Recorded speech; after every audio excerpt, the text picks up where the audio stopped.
to HCL Spotlight. And today we have with us our wonderful colleagues from Metro Bank, the bank with the extra special pizzazz, boutique bank, boutique law firm. Opening Gambit is really wanting to discuss why it is that you need to build your team around your business or your private client. Because this effectively encompasses everything that we do as professionals in our respective fields. We have between us here a collective of 65 years experience. I know we're all young and we look very young, but do not be deceived. And one of the things we want to do is share our wisdoms with our listeners. What are the tips that we can give them? What are the traps they tend to fall in from our respective, perspectives? Here I have with me Sophie Estace from Metro Bank. She deals with all our hotshot private clients and business owners and family offices. And we have Eunice Atuejide here. She's our tax lady on compare, and she's also very good at providing business advisory service in conjunction with the legal. So she has a very strong multidisciplinary practice. And last but not least, we have Natasha Goodman here, who provides you first-class service, looks after all the clients. I have had the particular pleasure of working with you before, and I have been thoroughly impressed by the wonderful, wonderful energy that I find coming out from Metro Bank. And that's the reason why we teamed up with Metro Bank, because they share very similar values with us at Hillary Cooper Law, don't you? We do, absolutely, Yes, we do. absolutely. It's all about the client. It's about bringing that boutique service, that butler white glove on a silver platter service. And we want to really talk to you about why it is you will need a team like us today. And my name is Joy Douglas, and I am the CEO of Hillary Cooper Law, and we're bringing to you HCL Spotlight.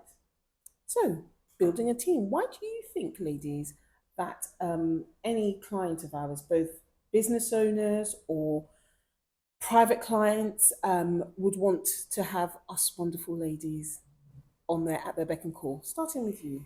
I think every business, whether it's a large conglomerate, whether it's an individual, run by one director, all of those businesses have started from nothing and from nowhere, and they require support. They require somebody to believe in them, and we at Metro Bank offer that. So we will support businesses whether they're starting up, whether they're established, and we give a level of service that's very much like we're part of that business, rather than just being a bank on the side offering banking solutions. We'll become part of the business. We'll take them through any process. We're a sounding board, and we're very much a people bank. So just so that I'm clear, because in today's technological industry, we're in a technological revolution at the moment. We are heading towards where you have chat bots, live chats or whatever. What would you say would make the sort of service you offer to a client different from that typical run-of-the-mill bank out there where, you pick up the phone and it's press 1. Yeah. If you wish to speak to this, press 2. What happens at Metro Bank? People. It's the people. We have stores on the high street. We have 77 stores that are open 7 days a week. And we have 7 days a week. Yep. So Sunday? Yep, Sunday, 11 till 5 on a Sunday. Wow. So when everyone's trying to run their business Monday to Friday, they can run their business and not have to worry about any banking doing the boring stuff. At the weekends, they can then come in, they can they can open business accounts, they can open personal accounts. On a Sunday, safety deposit boxes, and we are all about the people, and that is why we're so different. We want to be face-to-face. If people want us to be face-to-face, we're there. They've got our mobile phone numbers. To chatbots then? No, absolutely not. That's why we're so different.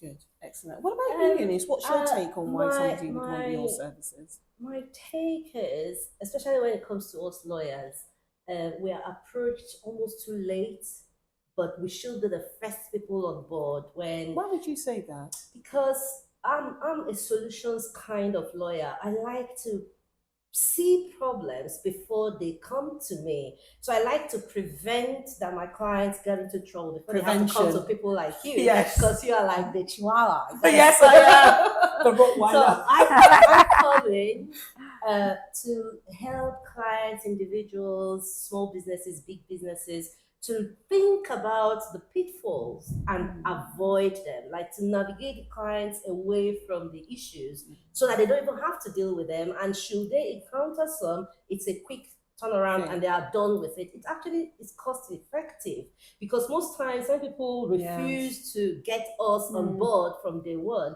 it's because they're worried about the bills. But when you think about it holistically, you will see that spending that extra few pounds or dollars or euro or whatever saves you so much more overall, and then you're doing everything right on time and on the spot, and your agreements are correct from day one. You're protected, you build into your agreements those clauses that takes away most of the stress that you have with your partners, your colleagues, your workforce. So coming in to put us on board even before you take the first step as a business is in the best interest of our clients. So can I just ask, so really in essence what you're saying is that it's a case of prevention is better than cure, measure twice, cut once. Is that correct? Correct. And I think it's very true to say that lawyers are seen as distressed purchases. People only come to us when there's a problem. Now, I was a barrister before I became a solicitor advocate. And one of the key things that I realized about my profession is that by the time they've come to me, the bodies are everywhere. It's carnage and I'm cleaning up. But what you're actually saying is that if they came to you at the beginning of that, they would not have to come and meet the fixer like me. They'll still need you to prevent that they are swallowed up by certain types of really aggressive partnerships. Or sometimes people just want to go their separate ways. But then it's easier to do it with the help of a lawyer who has been on the journey with you earlier than to just meet somebody and begin to tell a history that somebody cannot really put together as efficiently as if they had been working with you from day Excellent, one. that's a really good talk. Now, I want to talk to Sophie because Sophie is the powerhouse that makes it happen behind closed doors. And oftentimes I think that private client bankers are really misunderstood. People don't really see a lot of transparency about what they do. And it's often seen as something that's only available for footballers, crickets, musicians. But actually, I've come to understand that that's not the case. So tell us a bit more about why the average business person or family office would want somebody like you on their team, Sophie. So I think just to join up on what Natasha and Denise said, is like, so basically when you're at the top of your profession, that can be like as a business owner or a sports star or having a very successful business career or being like a very successful partner for law firm, for example. It can be a very lonely place because with success comes also, you have to fight for yourself. So I think it's really, really important for you to have a banker who is on your side, who understands your business, who is the soundboard as well of what you do. So for example, it could be like, I'm talking about professional footballers. Although they will be geared to like focus on their day-to-day business, which is to do football, it's important for them to have a partner or a banking partner who will be there to look after, for example, help them to acquire property, help them to broke that mortgage, help them to understand their goals and needs and making it happen, because they have to focus on what they're good at because that's their job. On the other hand, it can be the same for a business owner. If they might decide to, invest in property, require some borrowing on their business and so on. And to have that banker who understands the business, but understands the character as well, I think that's key. Especially in Metro Bank, we don't make our lending decision purely on numbers. We take into consideration characters as well. So you have no algorithm in the background, or do you have an algorithm that tells us whether we can get credit or not? We have some criteria. Obviously, it's case by case, but we put a strong emphasis on character and on the story behind the business. And and behind the person. And this applies for a property purchase as well. So I think this is where it's really important to have a banker which understands your needs and your goal and your aspiration. Also, on the other hand, is Metro Bank, we purely focus on banking, and I think that's a strength for us. That means we're not here to sell insurance or investments. Yes. We just do the banking, meaning that if you have a private client with, I don't know, funds in, several £1 million invested into a fund, we'll never put that client under the pressure to, bring and invest the money with us. No, they can bank with us, and we can still build a relationship with the IFA or the investment manager who is looking after their asset under management. And really, we can really create a nice team with the lawyer, with the accountant, with the investment manager to make it happen. So you bring a holistic approach, which is very unusual for banks nowadays, where they have to put everyone in square boxes. But actually, what you're effectively saying is we're going back to that period where you had that one-to-one relationship. I remember my father coming to this country with my mother, and they needed lending. And, it was very difficult back in the 80s. You can imagine first generation immigrants to the country, but they were very educated. And, the bank manager could see, my mum had an amazing relationship with one of the, building societies. I won't mention the name because that's not relevant here. But what was important was because of that relationship my mother had, I was able to get an account, which was not possible because of the high criteria. Now with Metro Bank, you're bringing that. Metro Bank is bringing back that sort of vintage banking feel, which we all miss. Yeah. Well, Gen X's like me miss anyway. I think Gen Z will have something different to say, but I don't know. But when they want to borrow money, even the younger generation, one of the biggest issues they have is there isn't that connection. I mean, I'm sure we've got some Gen Zers in our office. I wonder if they would add something to that, but it's just it's not always a case of having sort of like a chat box and a chat bottom thing. It's that I love that. You use character to judge I do believe, like in any successful business or any successful person, you are speaking to a person, and the human touch, although artificial intelligence and the rest of it has its place. As its place, totally can ease our work. But I think that doesn't replace human relationship. I actually quite agree with that. I was looking at, I told you about this yesterday, when I was looking at some other platforms that tend to use artificial intelligence a lot, all these bots to advise clients or prepare documents. And then there's something always missing. Like I tried some, and I was comparing it to go do a law subscription. So I tried some where I'll put in the details they're asking for, and I'll review the documents that come out of them.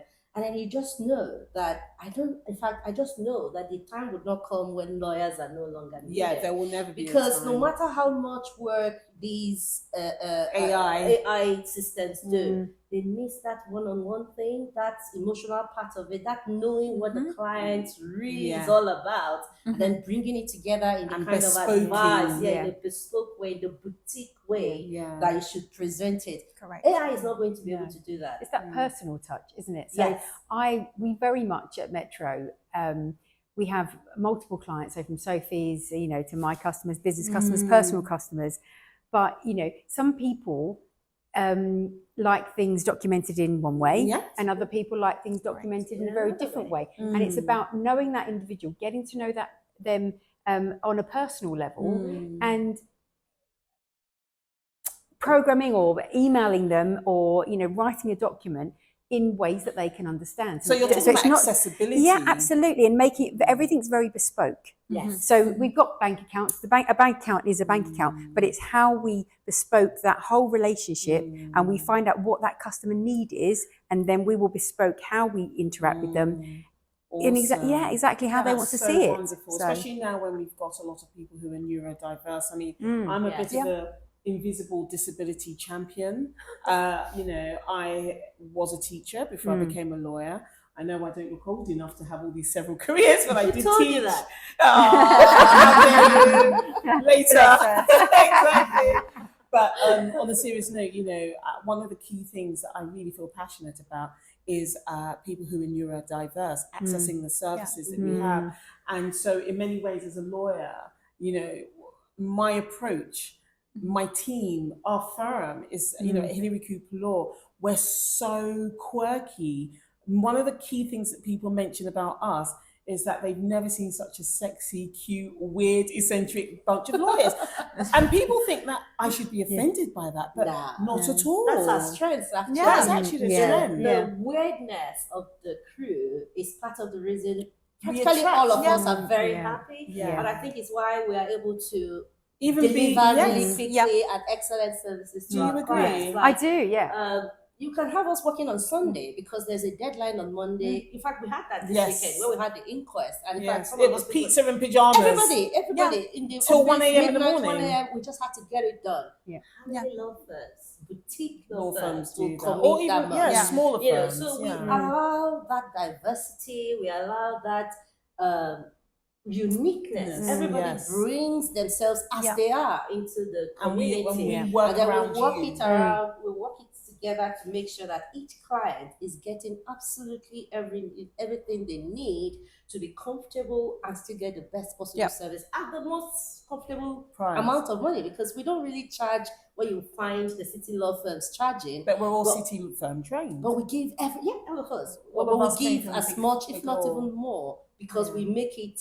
We arrange ourselves around you. We make our services unique to you, and that's rare. And I think just to chime in, I think that's what makes this collaboration so unique. Yeah, absolutely. It's the fact that so this is a classic example of how that works, because we've all found each other through our networks, and we could have been sitting here with a million different people, but no, it's Metro Bank and Hillary Cooper Law doing this. It could have been any bank and any other law firm. Right. But the fact that we're leading on this, we're riding the wave of this, shows already how innovative and out of the box we are as professionals. So in answer to the question, you know, why you would want to have a team of gorgeous, sexy, intelligent women here supporting you, aside from everything else, the fact is that we are not afraid. Courage.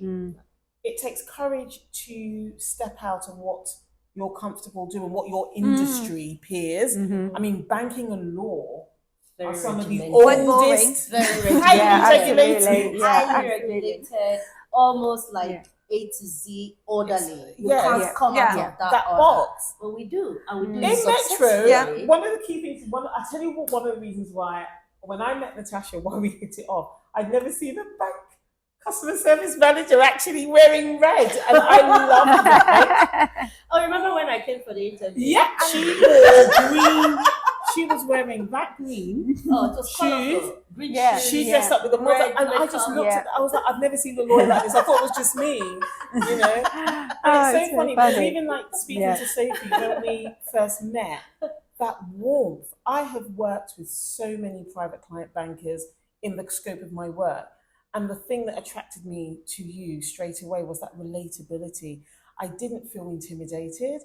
I mean, I don't need to name names, but you know, you walk up to some typical hedge fund managers and it's almost like a secret handshake and a little dance and a jig before you get into the club. But with you, I really feel like I want to give you my business. So now you've encouraged me to make my first million. So I come back with Metro just so I can get your service. And this one, you know, her red sexy dress every day. I'll turn up to Metro. And more importantly, I just love the fact that you guys have got the I mean, I'm sorry, your trademark doggy bowls. They've got a dog hotel. And I'm getting chihuahuas, and I don't care. My spirit dog is a chihuahua. And that's why HCL is a chihuahua. We are small but mighty in our little tutus. But you know, so you know, take the dive. So if that's also, but I'm coming to Metro. Yeah, there is come to no Metro. one else With or without a dog.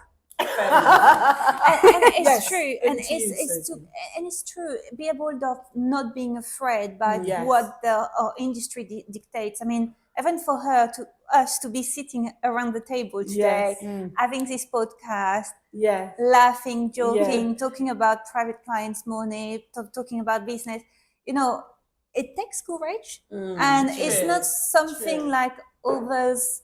Perhaps bankers or lawyers might be inclined to do because it's a bit quirky, it's a bit different. So I think just the uniqueness of us to be together. I think this shows that we are different. Yeah. We're Yeah. keen Yeah. to do I things agree. differently. I agree. And we are going to do a lot of big things. Yeah. Differently. I'm really We are. excited. So, as a final roundup, before we round up, so now let's the last. So, as I love to say, to bring it all into a landing, let's land from the Concorde, ladies. What would a business need from a team like us? When you think about the journey that a typical CEO, solopreneur, solopreneurs is the posh word for sole traders nowadays. A lot of small industry businesses are, but the SME business contributes at least 60 billion to the economy, and so I think people tend to focus more on big, massive, monolithical organizations, but actually there is this whole burgeoning industry of SMEs and individuals who I dealt with a client, for example, who was wearing the most shabbiest of New Balance trainers. There you go, no product placement going on here. New Balance are not paying me, honestly. Maybe they should. He was wearing some trainers. He was looking like, grunge chic. This man was a millionaire. He's not going to be talking to pinstripe, stuffy suit bankers. He's not going to be talking to a solicitor that's going to be going, No, they relate to people like us because we look like them, we talk like them. Yeah. We are them. Yeah. So And you've hit the nail on the head there because it's all about who we are and how we interact. We are not just, but we're, 4 women. Yes. And we're very successful. Yes. We've got good careers. Yes. And we want to go out there and help businesses and help individuals from we are the same person. Yes. Whether people by people. They do. Correct. They do. People by people. And there's something in Metro Bank as well, which we used to always say at the beginning of the bank. So I've been in Metro Bank for almost 9 years now. So I knew so I knew the bank when we were very, very new on the high street. And obviously went through this wave of we had to hire a lot of people. We needed a lot of manpower to bring the business in. Yes. And we used to hire not for skills, but for attitude. And I think if this is one thing which really defines our bank is the fact that we hire for attitude, not for skills. So this is what we had initially in our store, people who used to work, in hotel, in restaurants and so on, because these people knew hospitality, they knew how to serve. Amazing. That butler service you keep talking about. We can train people, people can take professional qualification throughout their career, they can learn You how can train the them, accounts, we can train them. But you can't train attitude. No. The attitude to serve, the attitude to wanted to help. I think this is built within you. If you don't have that, you can't learn that. You can't really learn that. I agree. It comes with you. Amazing. The person. That's interesting. For Metro Bank to actually specifically go Absolutely. out. That's very unique Character instead of But that's what we do at Hillary Cooper. so that's why we are clear. Very, very clear, I have to say.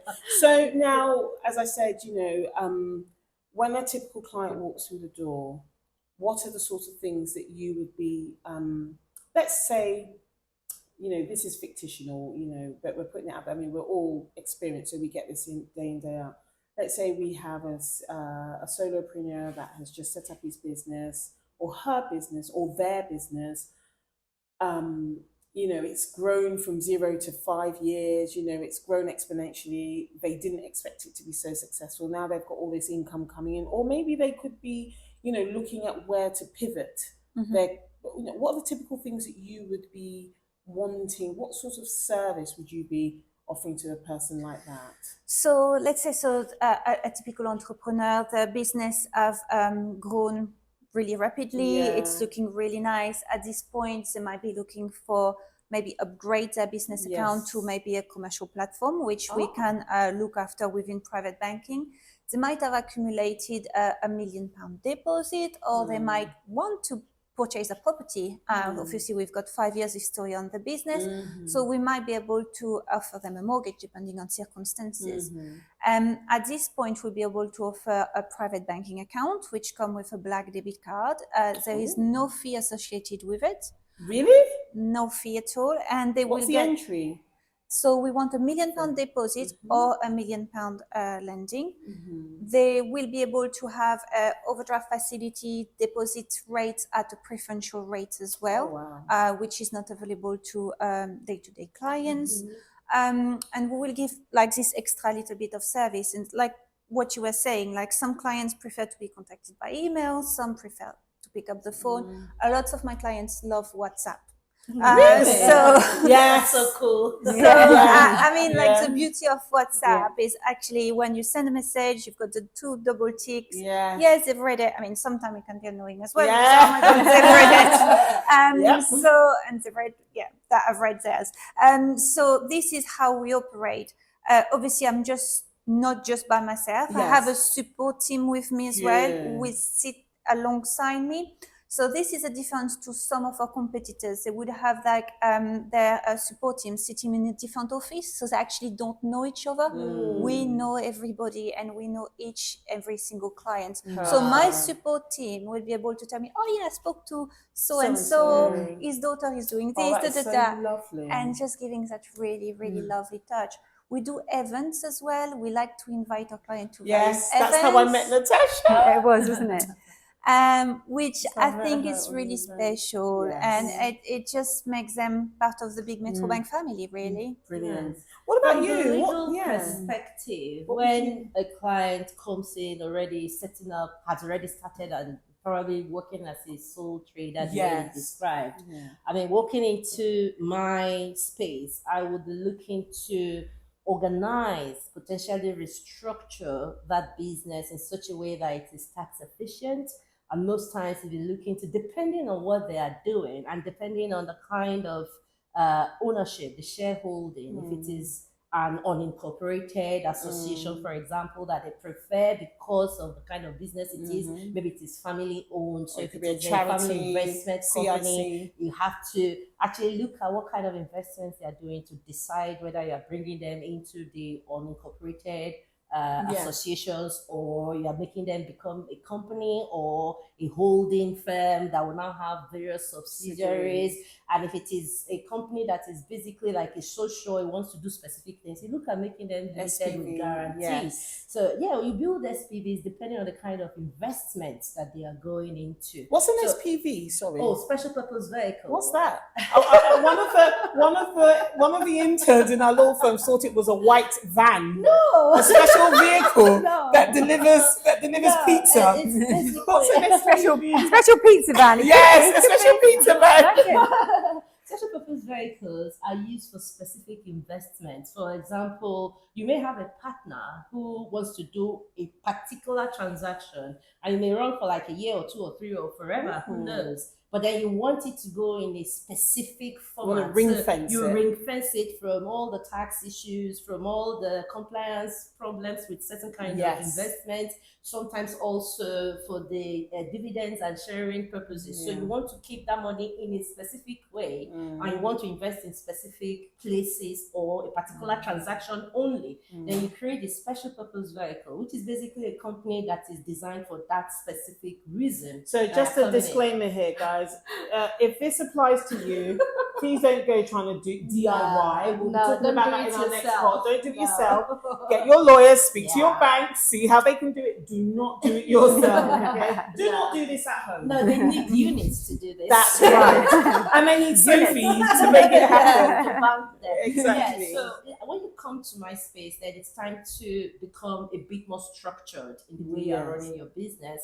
And then it's also time to think about taxes, inheritance tax, income tax, capital gains tax. There's so many places where you have to manage the way you're making the money, the way you're keeping it, the way you're spending and investing it, so that you have more of it for yourself and your family. So in many ways, sorry to interrupt you, so in many ways, even though you're a solicitor, it's really interesting. You're a you bring a really, you're like eagle eye over it. You're almost like their PA. Okay, all right. How would you, your business, let me bust my bubble bubble a little Yeah, bit. burst I've actually gone. I didn't come into law straight up. I first Talk about your history. in fact, I first started with Greek economics. You know, I first of all trained agricultural as an agricultural scientist. Then I went on to do filmmaking. Yes. That's why I can bring this through here. Yeah. Thanks, Toki. The poor guy. I went on to do filmmaking. Then I went to do languages. So I studied French, Spanish, German languages. Before I now went to do the business administration training I did, which I go all the way to the Masters in Business Administration doing in Germany. Then I now became a lawyer. This is why you bring such a... And then I didn't just become a lawyer in the UK. I actually went back to Nigeria to qualify. And then, did quite a few LLMs here and there. So I tend to go into many places, and people are quite surprised how I can help them with the most unusual issues, because I can actually touch on a lot of this politics, things related to compliance, law relating to even political matters. I can bring them in, making sure that you manage your affairs in such a way that you are keeping a lot of your money for yourself and staying out of trouble. Excellent. I love that. So there you are. Please. Already, and that's just one half of the team. Now to my... I don't want to be favourites. I'm sorry, guys, but I do love Natasha. We have Lady in Red. She's my lady in red. So, my lady in red. Metro Bank is red, hot fire. Tell me a bit about you. What would you bring to a client if they walk through the door using the same demographic? So, as I said, 0 to 5. Yeah. So for me, my first initial conversation with them would be just to sit down and just get to know them, see what their journey's been, see what the business is, their projection, what they do, what they want going forward, and then really just try and have a very open conversation about how they want their bank to interact with them, because some people will, as Sophie was saying earlier, will want to email, some will WhatsApp. I've got lots of my customers who use WhatsApp, so it's really just trying to work out, if we fit together as well, because some people would like a different kind of bank, and we will absolutely, I will sit there and be honest with them, because there's no point in them coming on the journey with us and then they actually you're not for us. So glad you said that. Whereas, so we're very open, absolutely, very open, very honest, work out what they need, then we'll absolutely open accounts for them, get them set up, get them introduced to the right people, because we have lots of other things, in our armory. We have invoice finance, we have asset finance, so people, who need vans for their business, etc. Invoice or equipment. Is a big one, because some people need that for cash flow. They do, so they find it very hard to get anyone to leverage. They've got a huge book of debts they're waiting to come in. But that's it. And they're there going, well, actually, I don't have this money to grow my business. So they will use invoice finance facilities, which we've got a great team that we will introduce them to. Know you guys do that. We absolutely do. So we've got a fantastic team. So all those bits we will all bring into the conversation. Yeah, absolutely. Let them know.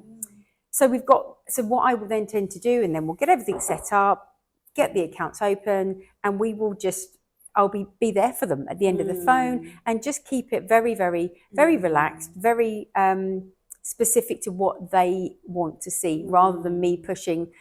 We don't push product. It's not about product. It's about, this is a business, wherever you come from. And then I always try to, we were talking about people by people. Yes. People so I tell them a bit about, my history. I mean, you said about all the, so I've been in banking for 33 years.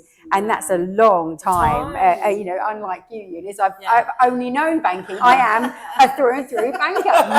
No shame in that. Yeah, exactly. But it's where the best bit about my job is talking to people. Yeah, that is the best bit. Person. Yeah, I love it. That's just something we're lacking. Exactly, and that's why we're different. That's why we all gel together. Because our main focus is getting to know the people and just working with what they need. And something is really interesting. I walked into a bank recently. I'm not going to mention their name. No names. Clearly wasn't us. No, it was not you. That's for sure. And I walked in, and all I saw were just machines. Oh dear. And I went, and I'd like to think I'm relatively young in my outlook, and I actually was so overwhelmed by that. And then there was this long queue. and they had sort of like just one, you know, like this recent thing where self-service. Yeah. I don't mind self-service because actually it does have its place, and I like to just get in and get out sometimes. But for that to be the complete offering, I was like, where's, and I actually remember thinking, I need to speak to my bank manager. I literally was saying, I need to speak to bank managers, a manager. Well, this is why I'm coming to Metro now. Sorry. Yes, Metro. Girl crush. You won't get it. You know, this is why, one of the reasons why, you know, we started talking. Absolutely. Because I was like, I need a bank where I can still see the face of Sophie and Natasha, and you know, and literally I was told I wouldn't be able to see a bank manager as a business client, right? I'm not the richest, you know, we're not the richest, but you know, a decent lawyer, you know, you'd like to still think it has its perks. 3 months was the soonest I'd see anybody. Whereas you can see me. 3 months. You can see me tomorrow. Yeah. Or now, As we I could do it after this. Wow. I think I will. I really think I will. Absolutely. Wow. That's no joke. Literally, I was told 3 months, and I walked away, and I thought, I can't do this. I needed somebody there and then to walk me through something I was trying to make a decision about, a particular account that I needed urgently for a client matter, and I just thought, no, this is not okay. And it's not about being old-fashioned. It's just about sometimes needing something bespoke. It's not about square boxes all the time. Yeah. And I think, you know, that sums up what this podcast is about. You know, people are often afraid of the money side of things, and I think they don't understand that when you talk to individuals, and that's where the beauty of individuals comes in, because there's that elasticity to do deals and to negotiate. And you can say, right, okay, my budget goes here.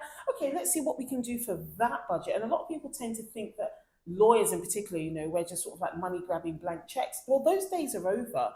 I say that a lot to my clients and my associates, you know, the days of just having a blank check as a lawyer to do what you want are well and truly over. We're so regulated when it comes to accountability for client money. It's unbelievable. So most of the times I would prefer to just fix a budget and say to the client, this is what I think it's going to cost you to do it. This is the cap. If I'm ever going to get anywhere 80% near that, we need to have a conversation before we agree. So I take a very project management style to money with clients. I don't just say, here's money on account, you know, we need this. We do ask for money on account, but it's with a budget. I literally have to do a breakdown, like almost like a pitch of how much it costs. I mean, it takes a lot of energy. Not many law firms will do that. So, you know, it's just really heartwarming to know that there are still people out there that actually care about the customer rather than just hitting the figures. And I think that's what this team brings. And to just round it up now, bringing the plane, the Concorde into the hangar, what do I bring to the table? Well, I'm that one that you don't want to necessarily see unless it's time to fix something. And I have no bones. I make no bones about what I do. I am a fixer. That's what I do. And normally, if you're seeing me with your problem, you've missed all of this goodness. And trust me, I am very nice. That you really want these three before you get to me. But per chance it happens, people need emergency fixing, and normally I get reeled in when it's gone really wrong. You know, as a litigator, I'm there when the business is about to collapse, or I've, you know, two partners who thought they were in love. When people forget that a partnership is like a marriage, you know, it's in fact the second marriage you'll ever do outside of your marriage will be a business partnership, you know. And the amount of people that don't even have a partnership agreement and they've got millions invested in this, or even just hundreds of thousands invested in it, and they've got their money stuck in there and they can't get it out because somebody's now decided that they want to go in a different direction.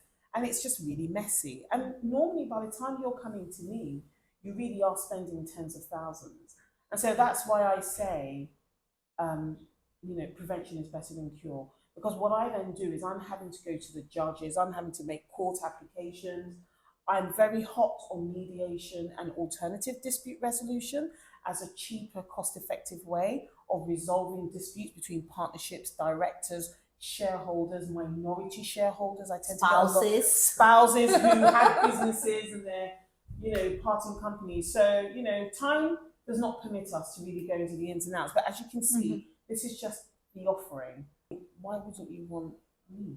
I mean, look at Sexy that. bunch. Thank you, Joy. You're welcome.